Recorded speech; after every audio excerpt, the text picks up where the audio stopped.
So I say, if you tell me your core values, if we help define your core values and we use that as the lens in which we see the world and all of our future conversations through, 99% of the time, the problems you had will just be because you weren't living in alignment with your core values.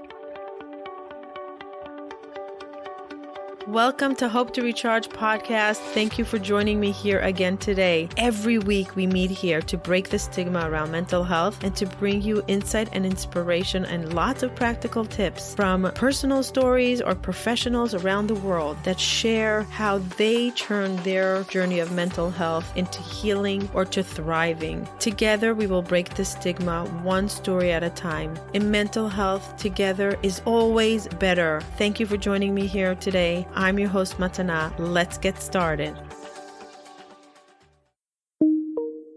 This episode is sponsored by BetterHelp.com, the leading online platform for therapy. You can access thousands of therapists one click away. Go check out BetterHelp.com/hope to recharge. Get 10% off your first month. Start your wellness now.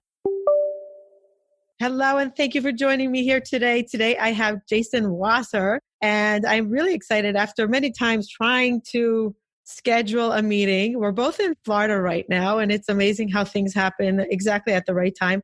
And I'm very excited to deep dive into this conversation because he's a therapist, but he treats people in a way that I so connect to in my core and belief in what true healing is. Yes, traditional therapy is talk, it's analyze, it's deep dive, but there is so much more to healing. And in my own private journey, my spiritual and holistic and non-traditional healing was, I would say, 80% of my healing. And that's what I continue to attract myself to. And I say I split myself into two. One is my cognitive and one is my reality healing. And they have to merge and they have to get together. And I was so excited to have Jason on because he really does this with his patients. And it's so interesting. And it's actually a topic that I'd never heard about before I actually spoke to Jason. So Jason, thank you for joining me here today. My pleasure. I'm really excited. I know, like you said, this has been a long time coming. So I know we have to unpackage a lot of what we've been talking about offline in a very short time for your community online. So I'm very much looking forward to doing that with you. And if we need another recording, we'll do another recording because this is a topic that I know that so many of our listeners, they crave to understand a little bit more of what is this different kind of therapy that is evolving now with life more than ever. The last 10, 15 years, the more spiritual. I know that you don't like that I call it the spiritual or the non-traditional. What do you call it? You gave it a nice name. So the way I've kind of realized over the last year or so, as I've gotten cleaner on how to express what I'm doing, is that I'm a MindBody integrative wellness practitioner. So even though I'm a licensed marriage and family therapist, which means that, I went to graduate school, I had certifications and I had supervision and clinical hours, which is requirements of every single person who is licensed as a therapist across the country. Different requirements, but relatively bare minimal. Everybody has the same entry level background of a minimum of a master's degree. The mind-body stuff has come along for the ride where I never knew myself as a practitioner could do that because I thought it was out there for the acupuncturists and the chiropractors and the woo-woos, right? That are even more out there. The holistic health people that don't necessarily have the clinical or the scientific background behind them. And many years ago, my own story was in 2010, I was going through a divorce and I was having massive panic attacks. And I was at a training at University of Miami. They have an integrative medicine department. And one of the modalities in which they showed us was this protocol called neuro-emotional technique. And I saw other variations of something like this that involved what we would call muscle testing. And that can elicit a response in feedback from a client about what's going on. But I never saw in a way that combined both the neurological understanding, what's happening in your fight or flight and your conscious mind and stuff like that, with the understanding of the 5 elements of Chinese medicine, that different energies flow along different pathways in our body, and those pathways connect to different emotions, which are the different pulse points or the different meridians indicate. So for example, which is one of the 5 main meridians, is connected to lungs. And grief and sadness is connected to lungs, which is the body organ. Okay. And that body organ is along the pathway, along the meridian. So when those people who are walking around and they're sighing a lot, those people, that's what we would call, a lung metal symptom. So we can tell those people that are chronically sighing, those people, there's something going on in their emotionality connected to something in that theme. So once this framework was kind of explained to me, about a few months later, I went to a practitioner who actually practiced this modality. And within 3 sessions, my panic attacks went away. A month. No way. No way. 100%. Literally. Done. No fear from it either? No fear. I already did acupuncture. I already did meditation. I already did massage. I already did a psychiatric medication with a really amazing neurologist who I incredibly trust. I don't send my clients to psychiatry. I send them to neurology. And this practitioner specifically does very low dose, we're going to do 90 days and we're going to, right? And that type of thing. It helped, but it didn't solve the problem, right? Within 3 sessions, I remember walking into my office. I used to park in the back behind the building and the thought came back up. But then I remember the feeling that the thought was rolling off my head like there was Vaseline around my brain. So the thought was there, the but reaction. the physiological trigger never kicked in. The reaction, the physiology, right? The fight or flight. Wow. And I'm like, holy crap, that was weird. Right. 3 sessions. And a month later, I took my first training. It was in Orlando. So I drove up excitingly. And I remember sitting in the room and I was already a therapist for, I don't know how many years at this point, 7, 8 years. I remember looking around and seeing the majority of the people were chiropractors or acupuncturists. And I never more inept to be able to solve a person's problem in comparison to what was happening in 3 to 6 to 7 minutes while doing this technique. That we can drill down, find the original event, find the original emotion, find a trauma. And when I'm going to describe the word trauma as anything that our mind body is still holding on to. So if we want to talk about post-traumatic stressor, it could be anything. You don't need to be in an abusive situation or, God forbid, in a military situation, right? To have post-traumatic stress. It's that anything that your mind body doesn't respond to, returning back to normalcy. So by the end of that weekend, I started practicing with my workbook right open, saying, clients, hey, can I try this new thing on you? Can you hold my workbook while I go through it? Will you be my guinea pig? And I was fast tracking. All of a sudden, things were coming up that never would have come up in therapy sessions after a year, 2 years, 5 years, multiple therapists that we were finding in like 15 that never got addressed before. And so this modality is called neuro-emotional technique or NET. And it's a clinically researched mind-body stress reduction protocol that you have to be a licensed medical practitioner to participate. There are other practitioners that do relative to what we would call muscle testing or medicine type things. But this is the main clinically researched, journal published, clinically validated modality that is proven consistently with brain studies, as well as blood studies, as well as academic articles being published about this that exist in the world. Why don't more people use this? It sounds like it's the magic pill. Like I've been to so many quote unquote healers and biofeedback, energy healers, all the different modalities, either in person or from abroad. I did it all, but it took time. It wasn't so fast. What is different about this? Right. Yeah. So there's a few different questions within that questions that I'm going to pose. Number one is that are people at first place open to something that isn't being regulated or talked about by a medical MD doctor? Number one, right? So that's a whole philosophical conversation about what they will consider alternative medicine, even though these modalities have actually been around for hundreds of years, and if not 1,000 years more so than what we now describe as mainstream medication, right, or medicine.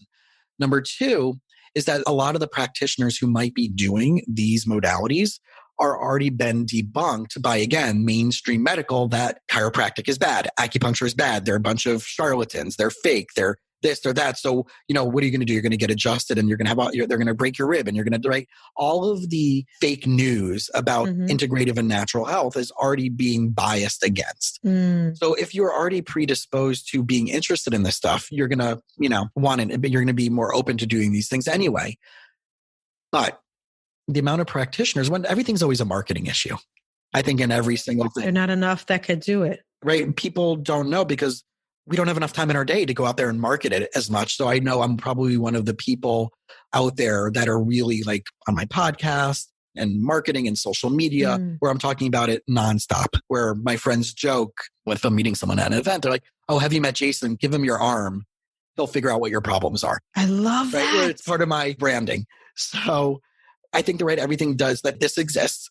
There's an incredible documentary on YouTube that we put up for free called Stressed Documentary. You'll see that it's by the One Foundation, which is our nonprofit arm. Everything was done in correlation with Jefferson Medical School in Philadelphia. That's where all the study was done. So there are resources and there's practitioners all over the world that are certified in this modality that you'll get really incredible results. But why would you go to a chiropractor for emotional issues? Why would you go to an acupuncturist for emotional issues? Why would you go to... Because they're all connected. We know that. You and I know that because we're in like-minded beliefs. But therapy has always been a neck-up proposition. Anything else that goes on in your body, oh no, that's gastro for your stomach, and you go to your orthopedic for a shoulder issue. So I'll give you an example of how crazy this is.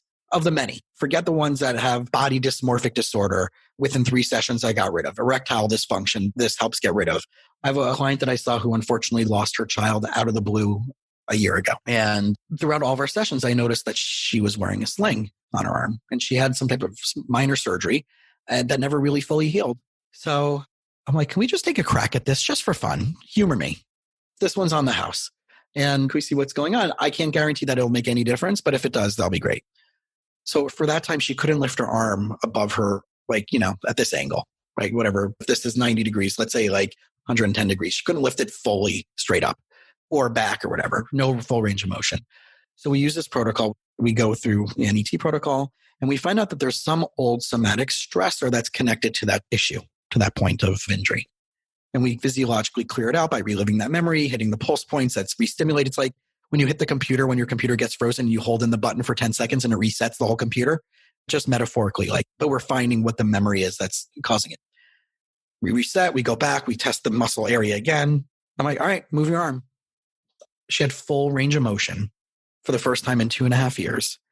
This was 7 months ago. And every time I see her every 6 weeks or so, she's like, I still can't believe that this works. I told everybody and they're like, what are you talking about? That's just mind over matter. It was a placebo. And I'm like, all right, let them believe that. I always say, who cares? Exactly. If your arm is working, who cares? Let it be mind over matter. Let it be placebo. But is it working? Are you feeling better? And we have the clinical verification. We have the journal published in the Journal of Cancer Survivorship, not once, but twice on this modality around PTSD for cancer survivors on post-remission of their cancer, still having post-traumatic stress symptoms. So that could be anybody. It doesn't have to be cancer. It could be anybody who's gone through a scenario, right? They're no longer in that danger zone, but are still having reoccurring stress patterns when going back to something having to do with that. It's all of us. So we know that this is valid. And, when you're saying what's the difference between this and other practitioners? We look at everything from 4 different components. So imagine a baseball field. And when you go to one doctor, they're only looking at one area, one quadrant, right? You go to your nutritionist, they're only talking about nutrition and stress, right? When you go to your doctor, they're only talking about what medication and what you've been exposed to, and we'll get that out, right? But they're not looking at 4 different quadrants. So we put the issue on the pitcher's mound. And this is called the home run formula. And you have to touch all bases in order to really, truly help a client. Put the issue on the pitcher's mound. First base is emotions, which would be talk therapy, or we would do the NET call. Second base would be toxins. What have they been exposed to environmentally that is still in their body that needs to be helped pulled out of their body? And we'll use certain techniques for that or certain supplementation for that. Third base is there nutritional deficiencies that are causing or enhancing any of the problematic scenario, whether it's a body issue or a mind issue, right? So if it's stress patterns or alcohol, then we know that vitamin B is going to be deficient because drinking alcohol causes a vitamin B deficiency, which also connects to your stress handling and your adrenals and all of your emotions and your energy store system, right? So we will now look and see, is there any deficiency that we need to supplement with? And then the last home plate is structural. And that's if there's any actual things that after the emotions are checked, the toxins are removed, nutritional, is there still something going on structurally? Then we would send them, if I'm not a body doc, but then I would send them to an acupuncturist, a chiropractor, someone who can actually do physical therapist that can actually handle that. I had clients that have gone to chiropractors, physical therapy, whatever, come to me for 1 or 2 sessions, get rid of all those other things, then go back to the doctor physically, and then have that issue disappear. And that's just on the body side. The mind side is a whole nother list of stories. Does it have to be combined with talk therapy, or do you have to know the trauma? Do you have to know what goes on with the person in order to help them? Well, the one way I was trained as a marriage and family therapist is in brief therapy, that I don't need to know everything about you in order to help you. I need to know what your beliefs are, those things that are concerning you, right? In other words, the problem is not the problem, it's your belief problem. is the problem. Looking to reduce your anxiety and stress, relax your muscles, or get a better night's sleep? Check out Maxify's.com, 100% legal hemp, where you can find doctor-formulated, lab-certified, high-quality CBD oils, tinctures, and other items, cultivated, grown, harvested, and packaged in the United States, and available in different sizes and strength formulas. Check out Maxify's.com, that's MAXIFYZ.com, and use coupon code HOPE to get 10% off your order plus free shipping. That's Maxify's.com. So if you believe that you were tortured, it's irrelevant if it did happen or not. If your mind is telling you that story, that's what we need to do. That's your emotional reality. And I play in the land of emotional reality. And I explain that to my clients that we can't prove it 100% like Moses on the mountaintop type of thing, right? We don't know what is chronologically, histologically correct versus emotional reality. And for me, it doesn't make a difference. Whatever you're experiencing is in relationship to something that your mind body has created as a narrative or a script in order for which you to base your beliefs on. So for example, I gave a class the other night and it was kind of like a relationship dynamics for young professionals. And I was coaching one of the persons on a problem as part of the group thing, was whatever, you know? And so the person goes, so you're saying that it's going to be difficult for me. He made a statement already in his mind. Done. Right. And I said, guys, everybody in the class, did those words ever come out of my mouth about it being difficult or it's going to be difficult for him or anything that it's going to be harder? And they, right? No. I'm like, so why are you putting that on me? I never said that, right? So we create this narrative, this story, this script. And then when we have that, our physiology, our responses, our neurology, our intellectual, subconscious and conscious side follow that. And my job is to help deprogram that, strip that away. Self-sabotaging, self-limiting beliefs and experiences is part of what only gets us the same result.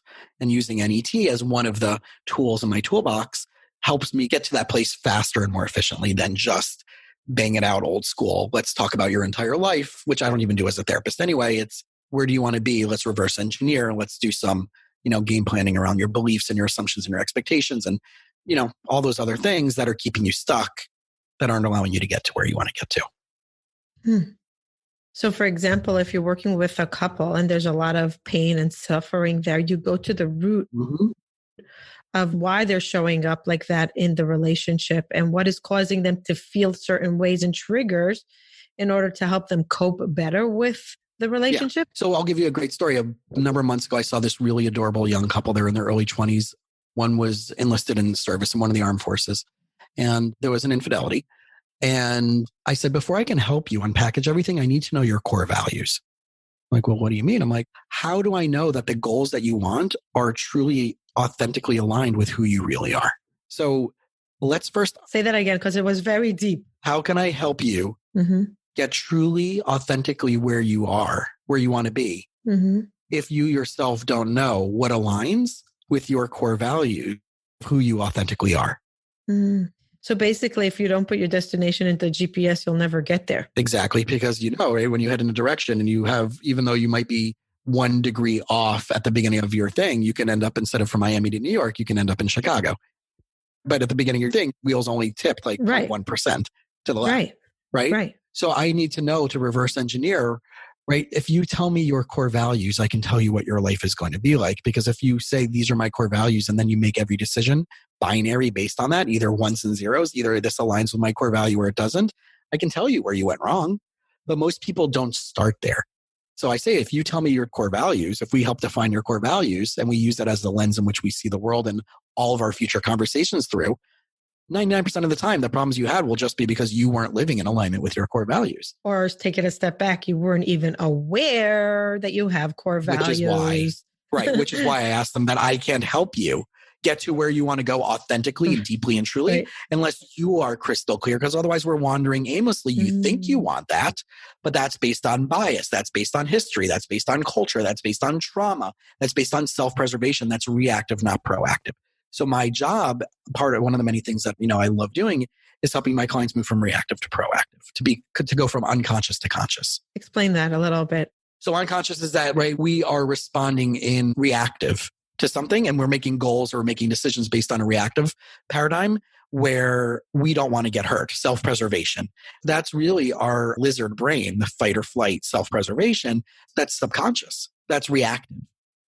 So 99% of it, well, a large number of us are walking around making decisions that we call goals based only on reactive, safety-based programming. And not proactive, uplifting, multiple possibility, feeling good, only based on self-preservation. And oh my God, what do I need to do to protect myself to not be scared or hurt? so basically you're saying we shouldn't react, we should respond based on intellectual and healthy awareness. And our reaction is impulsive and something that we're pre-programmed. Right. And continuously programmed because like draws like neurologically. Once your reality becomes a neurological network, then you're not going to get anything different than what your neurology is programmed to do. And that's the whole beautiful thing about, Dr. Joe Dispenza's work and epigenetics of Bruce Lipton, right, who's an expert in that field, of taking that things of like, you can change your experiential reality, not only by changing how you feel about something, but you have to change your belief about something first, change how you feel. And that will send a cascade of biochemical responses, both neurologically and physiologically, right? How your body responds to stress. And that will change your experience. So for example, years ago, I went out to Portland, Oregon to a friend who did a retreat for young single professionals. And she worked at Nike. So we had a lot of swag that was sponsored by Nike. We had a tour that was given by Nike. We went to the Nike, right? Nike. By the end of the week, I was in the airport heading back home and my eyes were darting to all the people who were walking around me. Only to what symbol? Nike. Right? Because the last week was just in my head, marketing, right? Simon Sinek has this explanation in one of his YouTube videos about how the three parts of your brain, the triune brain, which is what I'm explaining, is heavily used for marketing as well. Neocortex, right? Rational brain, your mammalian brain, which is your emotions and your memories, and reptilian brain, which is fight or flight survival. So that is kind of like the identification of what our reality has become. I may have seen it in a sneaker from another company, but my eyes went all the way back to, okay, but there's a Nike. Right? So I became programmed. I became marketed, right? Even though that wasn't the intentionality. Very fast. And that's what happens in our psyche. Why it's not the healthiest thing in the world to be watching the news all the time. Why it's not the healthiest thing in the world to have notifications on your phone, because that becomes Pavlovian responses. If you're not an Office fan, you can Google The Office where he does to Dwight, where Jim Pavlovian responds Dwight by resetting his computer and the Windows noise comes up. And when he heard the Windows noise resetting, he would go, Dwight, you want a mint? Oh my gosh. And he did that over and over again for the span of a week. And then one time at the end of the thing, he reset the computer and all of a sudden Dwight's hand goes out like that. Right? And Jim was like, what are you doing? He goes, so fast. I don't know, but why does my mouth taste so gross right now? Right? Even though it's a shtick, right? Even though it's a play on Pavlov, and it's a great little clip that you can YouTube. That shows how quickly unconsciously we're being bombarded with thousands and thousands of messages a moment that unconsciously is turning our reality into something, whether it's preferred or not preferred, but still becoming our programming. And NET helps unpackage that to active to proactive. So we're doing neuroplasticity on our brain, but very fast, because neuroplasticity takes a long time to change a trauma, usually. According to neuroscientists, no? According to the neuroscientists that have the tools that they're using to, right? Everything in research is according to that which they studied, right? In that specific study group based on the modality or tool that they're using. So we know clinically validated, clinically researched, Dr. Andrew Newberg was at Penn Medical, who's now at Jefferson. He's a neurologist. He's one of the top neurological imaging specialists in the world. He also is one of the leaders in the world of neurotheology, what happens to your brain and body during religious and spiritual experiences.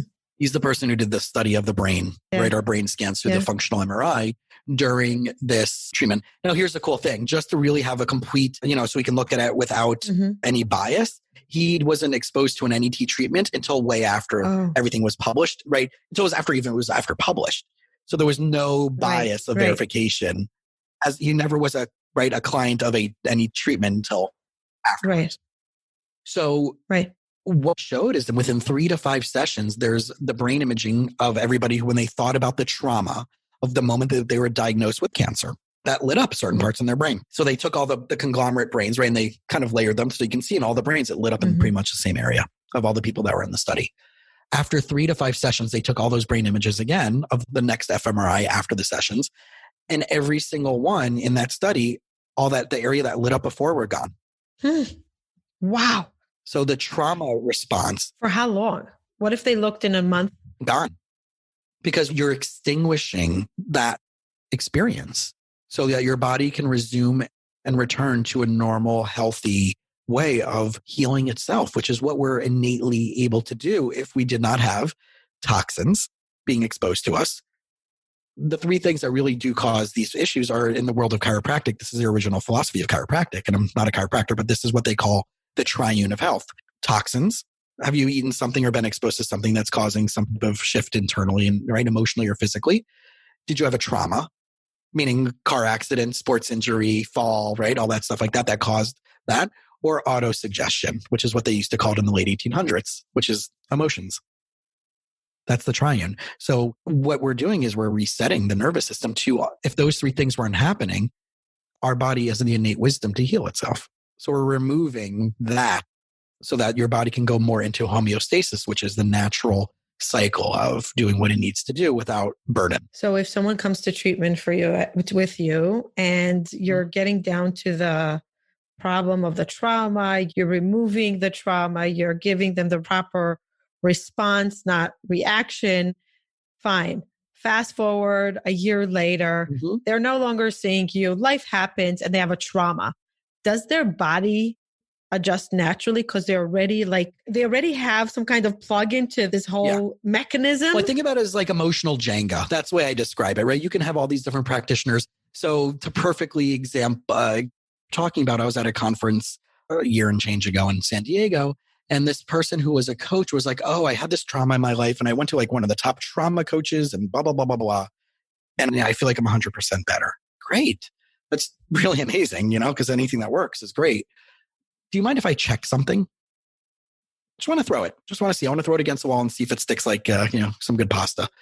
And I asked them to think about the trauma. They use the neurological muscle test. The neurological muscle test is a fight or flight limbic response. It's a neurological muscle test. It's been journal published, clinically validated.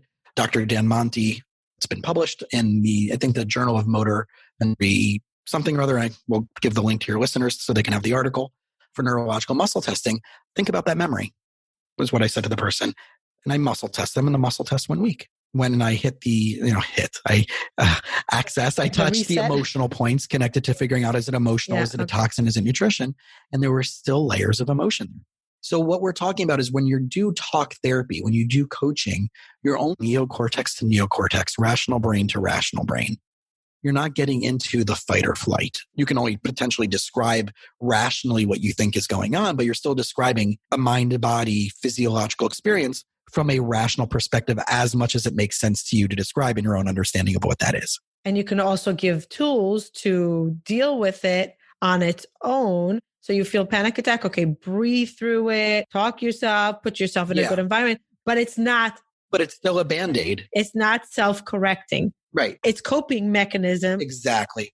We're not healing. And what the NET, what I stand by and what I understand from my years of being a practitioner, but also a certified practitioner at their highest level, their level 3, and one of a handful of mental health practitioners who hold their highest in the world, is that we are actually changing your intellectual, right? Your brain, let's just call it that way, your brain and your biochemistry response, as if that you can think about it and not have a negative fight or flight response in a way where you're just basically going neutral. In other words, you're shrugging your shoulder at it and be like, okay, well, I got to go back to that now. So you're going from reactive to neutral to eventually proactive to give yourself multiple ways of handling it, as opposed to only going into fight or flight, which is only survival instinct to get through that scenario. And I don't know other modalities, even when people are doing EFT, right? We were talking about like other energy medicines or whatever, but it's still non-conscious. NET, we're going through, we can find a memory, we can find a story, we can find an emotion, we find a whole snapshot in that a person's emotional reality, like they're replaying that video from that time frame, which elicits a response that cascades through your biochemistry. Dr. Candace Pert proved in her scientific research that there's a great book called Molecules of Emotion, proved that our emotions are carried in the neuropeptides throughout our entire body. So when you have a pain in your back, it's not just somatic. In other words, it's not just soma in your body. It could be psyche soma. It's like, right? It could be an emotional response that is showing up somewhere in your body. And therefore, you just get a massage, you get a chiropractic treatment, you get acupuncture, you go to PT, you go to ortho. It's not going to necessarily just go away, because as long as you keep getting triggered by that thing, it's going to keep showing up somewhere in your body. NET combines both of those together, the psycho and the soma, to get rid of. That's beautiful. Wow. It sounds so like I'm like thirsty for it. Like I'm already making, as I'm listening to you, I'm making a list in my brain, what I want to treat with this. Like literally I'm going through like, okay, this is what I was not able to do with. I'm a big EFT person. Like I go every Monday. It's even like I do it on the phone. That's the beauty of EFT. You could do it anywhere. You could do it remote, and other like also neurofeedback you could do remotely. What you were saying is that you cannot work with this remotely because it's a very physical muscle testing. So because it's really energy. What you're doing is energy work. What we're doing is playing with the physiology of the nervous system. A muscle test is a neurological reflex test. Like when you go to the doctor and they hit you with the hammer on your knee and you have a reflex. Right. The muscle test is a neurological, and this is explained much more in the article, but then the neurological testing, which is different than what other people out there are doing, muscle testing with what they call self-testing, which is not, again, clinically valid or journal published. The one thing about NET is that they're incredibly careful with what their science is. And they stand 100% by that we're not going to do anything that cannot be clinically validated, which is different. I'm not saying that other modalities don't work. It's just different. You just hit upon. It's just not scientifically, clinically validated. Some people don't care about that, right? I'm just saying from the sake of NET's perspective, their ethics are, we've been doing this for 35 years. And now finally we have the science, the ability for our science to now support what we're doing, because they paid, they fundraised hundreds and hundreds of thousands of dollars to be in partnership with Jefferson Medical School to run these studies. Right. But we're the only modality out there, probably in the science world, that has been published in one of the major medical journals, which is the Journal of Cancer Survivorship, which is one of the top medical journals in that field. So, and the journal that published about neurological muscle testing from Dr. Dan Monti, who's also the chair of integrative medicine at Jefferson Medical School, who's been involved with NET for years. So there is other modalities that are incredibly helpful. What I'm saying is a distinguishing factor between NET and all these other things, it is probably has the most significant journal published, clinically researched, clinically validated modality that exists, that has hard scientists that no one can refute, even if they think it's hokey, woo-woo, ha-ha, hippy-dippy stuff, which it is. But even though it's different, right? It's new, it's different, right? Scientifically refuted in any way, shape, or form. And even more so, it will stand up in court, because this is journal published and clinically. So I'm going to say, oh, they did this thing and, they remote muscle tested me. What does that mean? Like, how's that going to be like, I have an actual diagnostic of something? This is actually able to, because we're doing this in person. And again, we're talking about emotional reality. It doesn't mean it's truth. It means it's the person's truth, the client's truth, their emotional reality. So again, if someone says they were abused, we don't know if that was actually 100% true. That's their emotional reality. And their nervous system is responding to that emotional reality. And we want to just help them no longer respond to that so they can be free. So my question is, so let's say you were working with a client on a specific trauma. You did the muscle testing. Coronavirus comes. You're not through everything yet, but through the muscle testing what the trauma is. Can you work remotely, or it has to be constantly with the muscle, like to check where's this person standing? So there's the beautiful thing about NET is that they created something that you can kind of do at home. So number one, yes, in order to really drill down, to get very specific, to get to the original snapshot, to the original motion, to the original time frame, where we can say at 9 years old, this is what your physiology is indicating connected to this story, that you are still having a nervous system response to that specific memory at that time connected to that emotion. Unless we're in person, and an NET practitioner cannot work remotely. In other words, we have to, if you're an NET practitioner, there's no remote testing. There is something that we have called the first aid stress tool, or the FAST. And we'll give the listeners my link for that on my website. It's on the homepage of my website, which you can do by yourself the way that you can do EFT and tapping by yourself. You can do this same thing where you have a snapshot in your mind that that gives you distress. We teach you how to hook up to your pulse points on your wrist that are right, like when you go to the acupuncturist or you go to the doctor, they're feeling your pulse, but there's 3 pulse points on your wrist.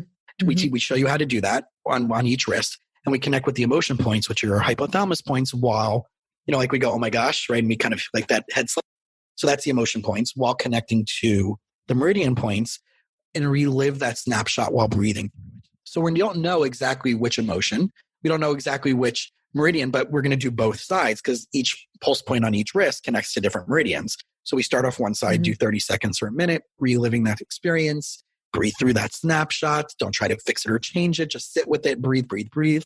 And then when you feel comfortable, switch hands and do the same thing on the other side. That's the first aid stress tool.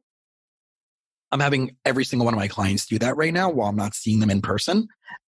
And I'm even having many of them start our session with doing that. And I'm seeing radical shifts to do that. And one of my clients is an elementary school kid with a phobia of darkness and, someone outside in their yard and they're not sleeping well. And they've had probably a 70, 80% reduction just from that alone. Because you can't rationally talk to someone and say, but here's why you shouldn't be afraid. You can't talk your way out of a paper bag. We're now dealing with fight or flight responses that are overpowering your intellectual brain. And that's the limits of therapy and coaching, which I know as a therapist, that I can't talk it out of you. Right. You can BS yourself out of anything, right? So, but especially once you go into a fight or flight cascade, so bringing it back to couples, this is what's so cool about couples therapy. You're familiar with Dr. John Gottman and the 4 Horsemen and all that stuff. Yeah. So he has in his lab where he'll put people on heart rate and perspiration monitors. And he knows that when they go into a certain heart rate number, they're no longer intellectual and they're no longer solving a problem rationally. They're in fight or flight.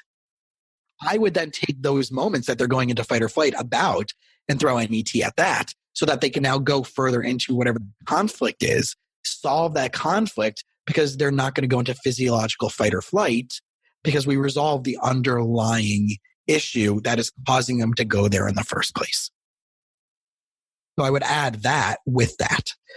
I feel like it's such a shame that you can't do this from abroad. Can you imagine how many people during Corona, your clientele would I can't even describe, just helping them through isolation, through loss, through grief of wellness, of jobs, of society, anything, relationships. Relationships are finding new problems that they've never hit before. Right. But they all go back to the same running theme. So right. Again, remember how I said it's not the problem that's the problem, but it's the belief about the problem? When you said a few minutes ago, I would have a whole list. Right. My first challenge to you would be okay, great. So after you come up with that list, what's the common denominator between what are the 3 or 4 themes of the 15 or 20 things that are on your list? And I would just Jenga piece the theme, not each issue. I know what my theme is. Right. So instead of being okay, I want to work on this thing, I want to work on this thing, I want to work on this thing, I want to work on this thing. What is it that you really want to get okay about all of those things? I love that. That's the fast track. That's what's missing when it comes to the talk or the coaching or that, okay, so now that you intellectually know that this is the theme, that I really want to be okay in these 6 different things that I listed about being proactive and not doubting myself, well, then I would work with you on only being okay without doubting yourself. And that Jenga piece is out yanking out the piece that's supporting all the other challenges. And why sit and go for weeks, months, and years on every therapy? Story and every situation. Story, it's all irrelevant because it's only an emotional reality story that you have created through all of your collective experiences in your life. Fascinating. Crazy stuff. Fascinating. So what are you doing now? How are you treating your patients? What are you going to do? So right now I am doing very similar where I'm out without doing the muscle test. Let's say you're saying, Jason, I'm really struggling with this thing that's going on the way you would do with an EFT session or any other thing. Okay, let's identify what it is. Okay. And I would ask some questions. I would say, okay, so for you, what is the worst part about having that challenge, issue, concern, problem right now? Right? Remember, it's not the problem, it's the belief about the problem. So I want to differentiate that. Right? So saying, well, I'm not sleeping at night and I'm really worried that someone in my family is going to get sick. Okay. So that's the rational belief right now. That's normal, right? The fact that if people aren't thinking that, I might be worried about you. Right. So my next question to you would be, okay, so what's the worst part about that for you? Why does that specifically become a bothersome or challenging thought for you? Well, because it allows me to not do this, or it's holding me back from doing this. Oh, okay. So is that similar to other things in your life where you felt that way? So now we're finding patterns, right? Yeah. This is just manifesting it in a much greater way because it's all in our face right now. Right. Okay, so good. So now what's the worst part about that? Oh, well, if the worst part about that is that I won't be able to show the people I love how much I love them and take care of them. Okay. So now we have a theme of my belief or obligation or responsibility around doing what I need to do for the people that I love. So see how we now started off from, I'm just making up a story, right? But how we start off with like, I'm afraid to go to sleep at night because God forbid I'm worried about someone getting sick, which really is all about how am I going to take care of them? Because my obligation and my belief about myself is I'm the caretaker.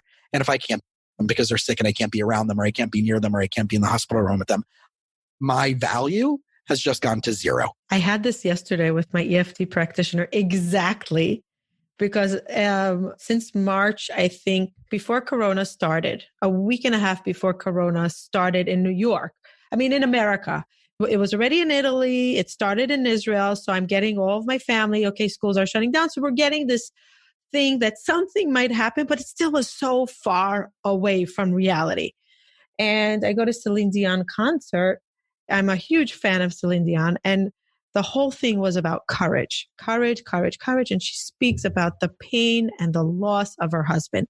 And here I am looking at this famous, has everything, amazing woman, but she is raw and feels empty. So right away, I feel this extreme pain of literally like almost a panic attack of pain. And I come home and I'm telling Ari, I'm never going to survive if you die. Like I'm never going to survive. And I'm playing her song of courage for like 2 weeks, playing. The next day, Ari gets sick and Ari's never sick and he doesn't get out of bed and he's never missed synagogue, never. I'm like, Ari, get out of bed. I said, is it Corona? What's going on? I can't. I'm not functioning. It was a Friday. I'm not functioning. You need to show me you're strong. Now, like, just let's go flashback. I was sick in bed for 2 years and he pampering me, but I wasn't physically sick. I was mentally sick. And he gave me all the time in the world. He was sick for 3 hours. I'm like, get out of bed. Anyway, I went deep diving into grief. The last 3 months, I'm obsessing about grief. I've never had a real loss in my life besides losing my good friend in Hong Kong that was like a mentor to me. She was the closest person that I mourned grief with, like loss. I'm obsessing, reading every book, joined David Kessler's group. Every day I'm online with him and I need to learn about grief. Now, Corona starts, everybody's starting to die. And I'm like, oh my God, I cannot handle this. Every day we get an email or 2 or 3 about, oh, this one died, that's one, this one, that. And I'm losing it because of my fear. Yesterday in my EFT session, I bring up this huge fear of grief and I'll never be able to survive. And I say those words, I feel like I'll never be able to survive. And he took me down that path and he said to me, and I got to the point and we broke it down exactly to what you say.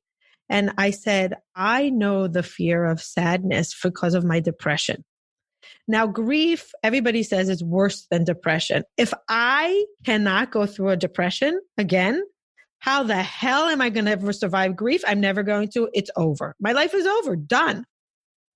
And I played that whole thing. And my obsession for 3 months on grief was because of the story I was telling myself that it's worse than depression. Right. When someone says, I feel, what you're really just saying is, I believe. So whenever anybody ever uses the words, well, I feel that, it's a belief statement. It's a programmed story. Mm-hmm. Doesn't make it true. It only makes it true according to the experiences that you have interpreted that led you to believe that way based on whatever other predisposed things that you've had that align up with that. So therefore, when that happens over and over and over again, that becomes your network of experiences and your network of beliefs, right? We're never going to have anything in our life show up differently than that which we believe.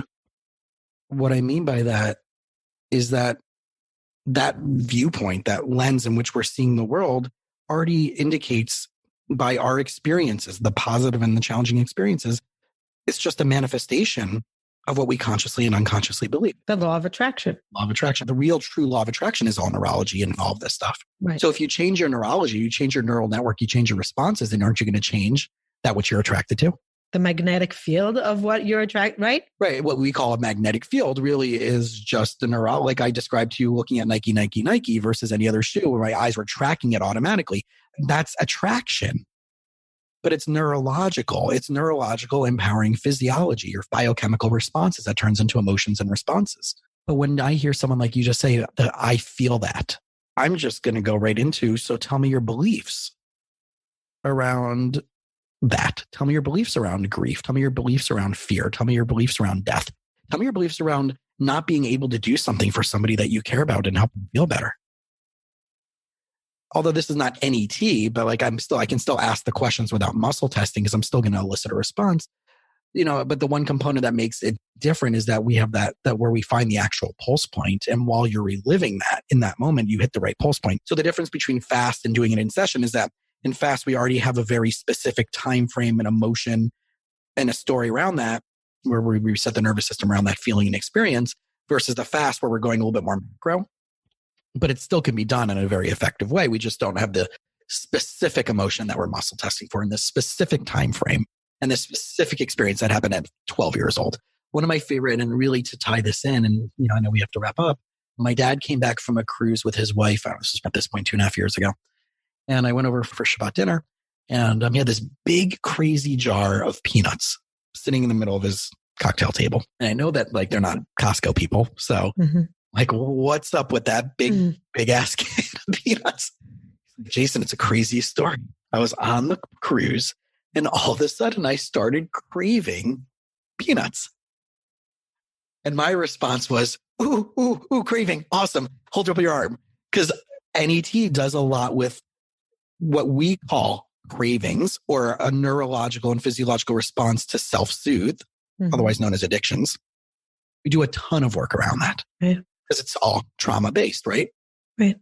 I have him smell the peanuts and the muscle test goes weak. I have him put the peanut in his mouth, the muscle test goes weak. Okay. Walk him through the protocol. We find out that so the emotion that shows up was anger. We then find out whose anger, yours. It's either your emotion or your sensitivity, or carrying the emotion of somebody else. It was sensitivity to his wife's anger, my stepmother's anger. Okay, well, what was going on? He's like, Jason, I don't know. Like we were walking on the cruise and all of a sudden she just yelled at me. I don't know what I did wrong. Oh, okay, fine. So let's go now. What's so cool about NET is where we can find the original event where this story got him. You mean when a childhood or something like that? The first time someone... There's an earlier experience that is connected to that. That really where it started becoming a chink in the armor, right? Right.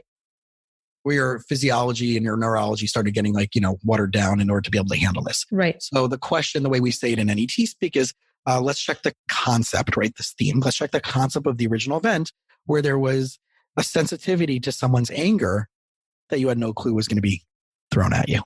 Because that was the macro experience, right? It wasn't to a loved one, right? It was, right? You were sensitive to someone's anger that you had no clue was about to be thrown at you. And then, muscle test, that shows up as a response. Let's find the original event. Conception of 5 to 10, 10 to 11. We're muscle testing, it will go weak when we find the age. So we found out it was 11 years old. Okay, so 11 years old. I knew my dad was in Scranton, Pennsylvania. Okay, so what was going on? You're 11 years old. Where was it that someone got really angry at you or really upset at you that was close to you that you had no clue you were expecting? His mouth drops. Oh my God. And he goes, holy crap.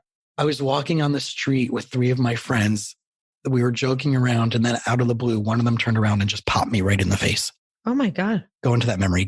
Right? So when you think about an old memory, your physiology goes right back out there. You feel the blood pressure, all of that. Fear, the mammalian part of your brain, not the reptile, right? Neocortex, mammalian reptilian, right? So that's your mammalian part of your brain. Timelessness.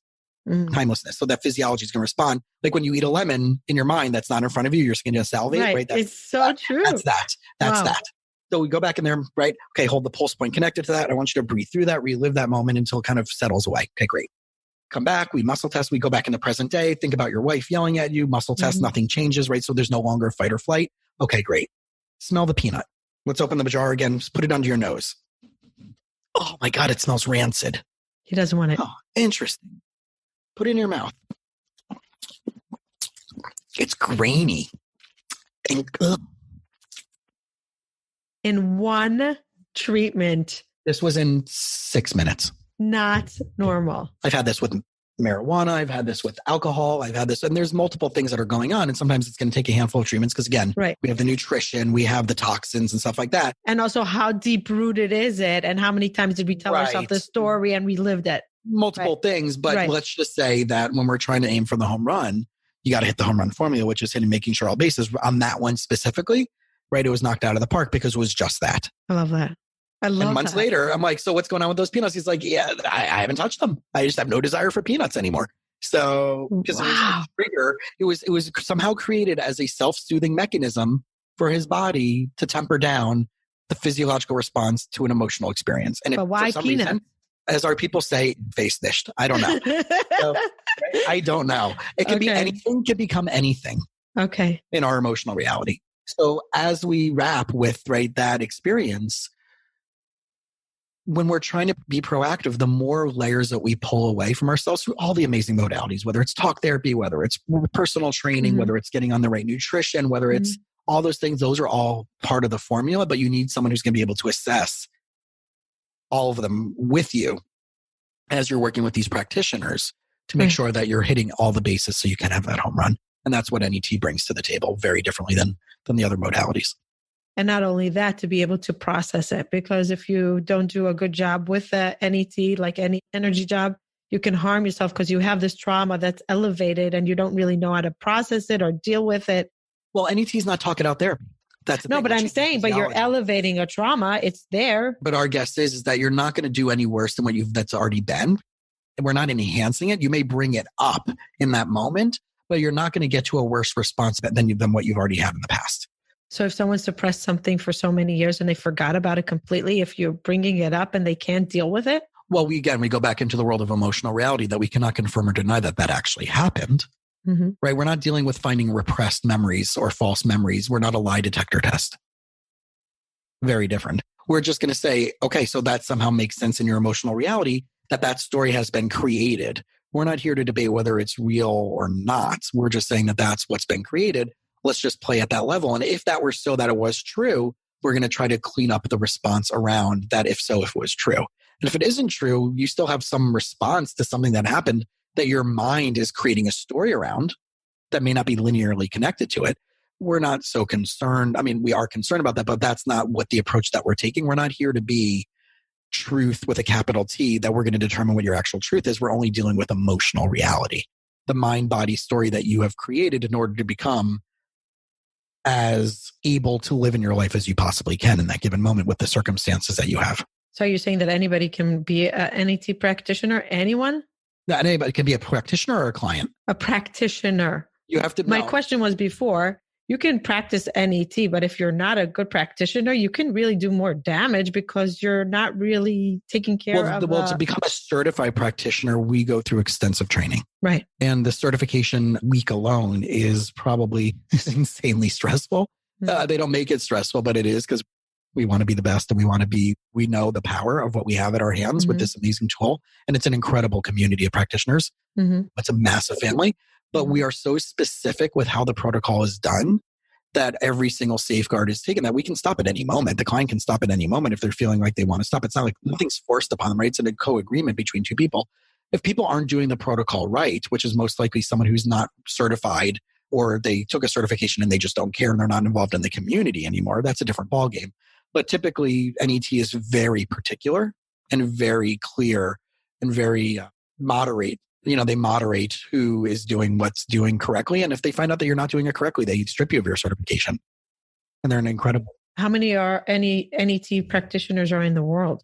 So there's probably a couple thousand that are certified. That's it. Again, that's very little. Right. Because remember, it started out of chiropractic and it wasn't only, and I think maybe last 15 or so years, maybe 20 years, where they started allowing first psychology, right? In the world of mental health, right? Psychology in my world, right? Mental health practitioners. And then they started adding other master's level who have the ability to assess, diagnose, and treat. That has to be part of your licensure. So again, physical therapy, acupuncture, those are some of the people that can. So it can't be like all these other I'm saying this tongue in cheek, fly by night energy medicine where they take an hour certification online and all of a sudden, of course. Right. I'm not talking about any of that crap like that exists in the coaching world and all that, whatever. That you move your chair to the left and you're a coach. Congratulations. So you have to be a licensed medical practitioner in your state. You can't be someone who went to a master's degree or used to practice and no longer has. You have to have an active license that you're able to assess, diagnose, and treat the specific area within your license. So there are thousands of them. Yeah.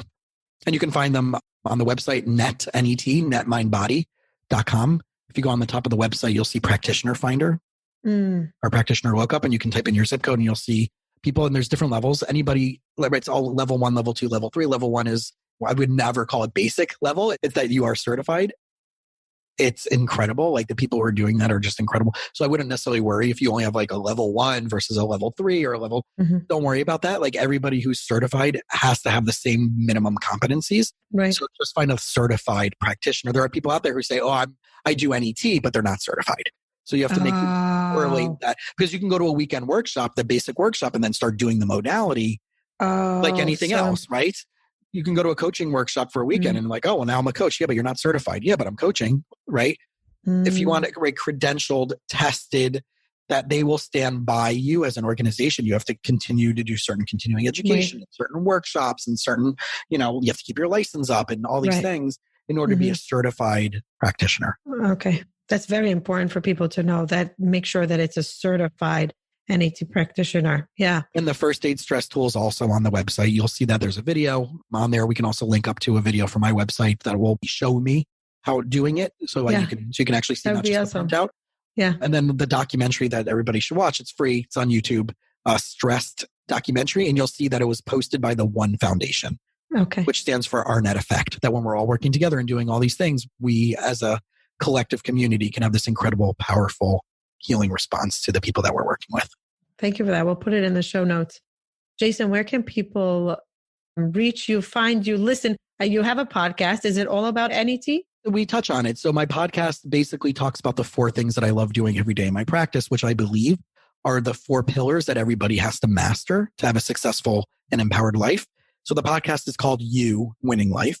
And we have topics of psychology, right? Mental wellness, psychology, spirituality. And what I mean by spirituality is as it means to that person, right? It's mindfulness and integrative, whatever it may be. We might have some religious scholars or maybe, but it's non-denominational. So it's not preachy. So that's the spirituality side. Then we have the integrative wellness side, the MindBody integrative wellness, and entrepreneurship. So those are the 4 main topics. So I've had everybody from Howard Behar, former international president of Starbucks. That episode will be released, to Dr. Newberg, who I mentioned before, the study, to my business coach, Rick Sapio, who's the founder of Business Finishing School, and MindBody workers and people who are experts at athletes. And I just had Dana Cavalier, who is the former athletic trainer for the 2009 New York Yankees. I had him yesterday as a guest. So make sure we're going to have a conversation in the near future, me and you, on that. So you'll be a guest as well. So yes, great. So that's the one, the You Winning Life. And then Instagram is the best way to get me. It's Jason Wasser, WASSER LMFT, which stands for Licensed Marriage and Family Therapist. But if you just Google my name, like Jason Wasser, Licensed Marriage and Family Therapist, you'll find my website or Facebook or all that stuff. But Instagram, so what's your and the website? podcast. The website is The Family Room, SFL, which is South Florida abbreviated, .com. So the www.thefamilyroomsflsamfranklarry.com. Like that. Wow. This was so interesting. Wow. Thank you for educating me. Pleasure. From the first time we spoke, I knew that this is something that I really want to deep dive into because I believe in these things. And in a way, like I wish I knew about this. I told you this last time. I wish I knew about this when I was struggling, but I do believe everything comes into our life when we are ready to deal with it. This episode of the Hope to Recharge podcast is sponsored by Maxifys.com. Maxifys offers doctor-formulated, lab-certified, high-quality CBD oils and tinctures in 3 different formulas that provide relief from anxiety and stress, muscle relaxation, and a sleep aid to help get a better night's sleep in 1,500 milligram size bottles, 500 milligrams, and travel size bottle of 266 milligrams. Check out Maxifys.com, that's MAXIFYZ.com, and use coupon code HOPE to get 10% off your order plus free shipping. That's Maxifys.com. You came into my life now because I'm ready to hear it. I'm ready to evolve with it. So I appreciate it. And everybody that's listening to this is ready to hear it. If any of you are hearing this and think that somebody can get any improvement in their traditional therapy that they're doing now, just send them this because it's really interesting. It's different. And I could vouch for healing in general, that I'm a proof that there's much more than talk therapy. There just is, and it works much faster It doesn't mean you have to give up your talk therapy. It actually goes well with it. I'm a big, big, big advocate of doing everything together, but it really jumpstarts and it really gets to the point so fast. And just like Jason explained. So Jason, thank you so much for joining me here. Thank you for explaining. And you're such a fun guest. Like, wow, it was really an interesting conversation. And our time just went like that. Right? Yes. So thank you very, very much. I really appreciate it. Guys, bye till next time.